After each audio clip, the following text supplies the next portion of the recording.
Sos colaboradora del País de Madrid y, por otro lado, desde la TV austríaca, informás sobre temas internacionales. Has dicho que tu trabajo es una suerte de traducción. ¿Por qué? Quizás porque yo vengo de la traducción, es lo que estudié, alemán, español, francés, y porque trabajo también en periodismo internacional, o sea, que transmito una realidad de un contexto cultural a otro. Y para esto hace falta conocer tanto la realidad de la que estamos hablando, digamos del emisor, a la realidad receptora. Y el transportar una realidad de un contexto a otro es algo también muy característico de la traducción. ¿Y qué características implica ese trabajo? El contexto cambia cualquier elemento. La búsqueda de información tiene que ser siempre exhaustiva, que es un movimiento contrario a la fase de un reportaje en la que uno va a diseñarlo, que es un movimiento de síntesis. Vengo observando que muchos medios prestigiosos que antes daban más apoyo, más presupuesto para la sección de investigación, o sea, dejar que periodistas pudieran investigar durante meses un tema con un sueldo pago para que pues, puedan dedicarse a eso, que esto sí se ha reducido bastante, creo que a nivel global, creo. De manera que observamos, ahora hablando ya en el campo de periodismo internacional en televisión, que cada vez más quienes descubren algo, como periodistas de televisión o también en documentales, suelen ser más periodistas independientes, porque los que están bajo sueldo muy pocas veces tienen la suerte de disponer del tiempo suficiente para profundizar en el tema como es necesario. Julieta, ¿cómo llegaste a involucrarte con el periodismo que cubre criminalidad? Fue casual. Fue por lo mucho que me gustó Sicilia la primera vez que fui, que viajé a ese país para hacer un reportaje en el marco de un gran documental sobre la inmigración ilegal en Europa. Estoy hablando del 1989. Ahí me enteré que, también investigando el panorama de los países mediterráneos europeos, que la primera inmigración masiva del continente africano fue precisamente en un pueblo pescador de Sicilia, Mazara del Vallo, donde los pescadores habían enviado a sus hijos a trabajar en fábricas de Suiza y de Alemania porque tenían mucha pobreza para que trajeran más riqueza al pueblo. Al quedarse sin peones de la pesca, ellos mismos, los pescadores de Sicilia, fueron a buscar pescadores a Túnez para reemplazar ese vacío. Y fue la primera entrada masiva de inmigrantes. Entonces, al saber este detalle de inmigrantes desde África, en los años 60, al saber este detalle me fui hasta ahí y me conquistó Sicilia, de tal manera que después estuve muy atenta a ver cuando había un tema que pudiera interesar para informar en Austria, y hubo una novedad, que fue el surgimiento de un movimiento antimafia, un partido antimafia, con un alcalde, un intendente antimafia de Palermo, Leo Luca Orlando, y era la primera vez en la historia.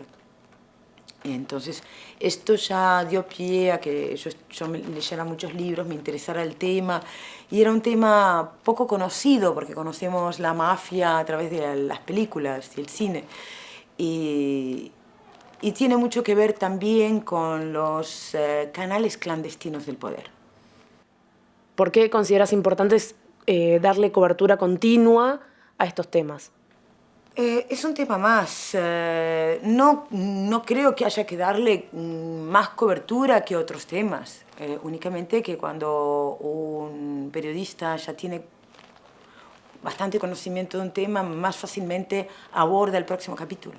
El tráfico de armas pequeñas, tráfico clandestino, con consentimiento de estados, que ese es un tema que estamos mencionando demasiado poco los periodistas. Yendo a tu rol de periodista en la TV austríaca, ¿cuáles son los temas, por ejemplo, de América Latina que interesan contar en la TV austríaca? La noticia creo que la dicta la noticia misma, si hay una catástrofe o si hay... Y también hay jerarquías de las noticias en el mundo de los medios. Otros temas que interesen a nuestro público en general, ahí entonces me voy a referir a la realidad austríaca. Vemos que tiene especial aprobación cuando informamos sobre temas de medio ambiente. Austria es uno de los países con mayor conciencia medioambiental de Europa, y si por ejemplo mostramos que por el papel higiénico que se vende en Austria y hacemos el seguimiento de la misma empresa, se están destruyendo hectáreas de bosque amazónico, entonces este sistema que sí que aplicamos bastante a menudo, de mostrar los vínculos que existen en este mundo aparentemente tan lejano, globalizado, pero con tantos elementos ajenos, qué cerca está,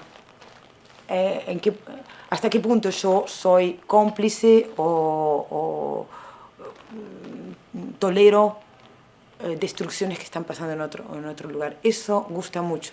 Si bien muchas veces acaba el público diciendo, bueno, ¿ahora qué hago? No me puedo limpiar porque no puedo usar papel higiénico, no puedo comer atún porque están desapareciendo, no puedo comer carne porque entonces hay calentamiento atmosférico, etcétera, etcétera, etcétera. Entonces, también ocurre que nos han escrito telespectadores diciendo, apagamos la televisión porque quedamos con mala conciencia y nos sentimos impotentes, incapaces de hacer algo. Por lo tanto, también ha sido tan frecuente esta observación por parte de nuestros telespectadores que ahora también nos fijamos en temas que, sin callar el problema, incluso abordar el problema, pero mostrar también soluciones, proyectos que traigan soluciones o lo intenten. No solamente es necesario para el estado de ánimo de la población austríaca, en este caso, sino también es una mirada también realista hacia el mundo. No tenemos los periodistas por qué ser siempre de tono apocalíptico. La TV pública de Austria es la más vista, ¿verdad? Así es, sí. ¿Cuál es tu opinión sobre el rol de la televisión pública? ¿Consideras que tiene que pararse a competir, por ejemplo, con los canales privados? Depende cuál sea la intención de una televisión pública, y es un tema que está siempre en debate. Nosotros en Austria tenemos un sistema que ha sido creado con asesoramiento en un principio, ya en la época de posguerra, asesoramiento de la BBC, y la televisión pública como un medio de la sociedad, que pertenece ya no al gobierno, sí al Estado, pero al Estado como sociedad. Es un espacio público que rinde servicio público importante. Entonces sí, en el caso de que tenga muy poca audiencia, también entonces se reduce ese servicio público. La televisión austríaca se financia en parte también por publicidad, sin que nunca por eso se corte ni una película ni un programa por la mitad. Hay espacios para la publicidad acotados, o sea, no hay invasión de publicidad, pero existe. Y en ese sentido es una televisión que está jugando con los dos elementos, como varias televisiones en Europa. Yo cuando estoy en Viena, por ejemplo, y resulta que me dicen, ¿qué te parecería ir a Argelia? Recuerdo, por ejemplo, un ejemplo concreto.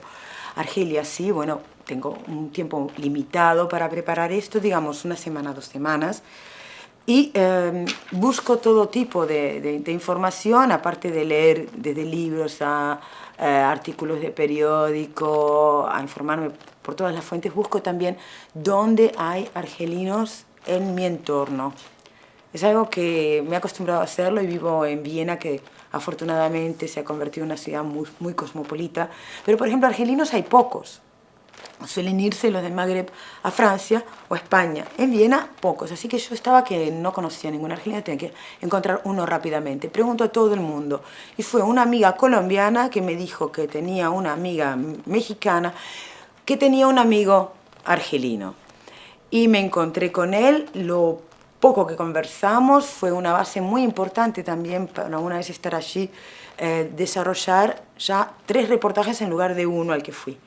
Hay gente que cuando tiene que hacer un trabajo prefiere callar por si le roban la idea, que podría ocurrir. Yo pienso que una idea no me la pueden robar porque yo informo sobre la realidad existente. Esa realidad está ahí para todo el mundo, no es un invento. Entonces yo hago lo contrario, yo lo cuento a todo el mundo. Yo voy contando, bueno, el próximo reportaje que voy a hacer es sobre los bosques de Rumanía que están en peligro de extinción y son los últimos bosques vírgenes que hay en Europa, junto a unos que creo que están en Polonia, pero no sé. En Rumanía están en peligro. Lo cuento a todo el mundo y entonces de repente, ¡ay, yo sé de algo! Y así me voy enterando un montón de cosas.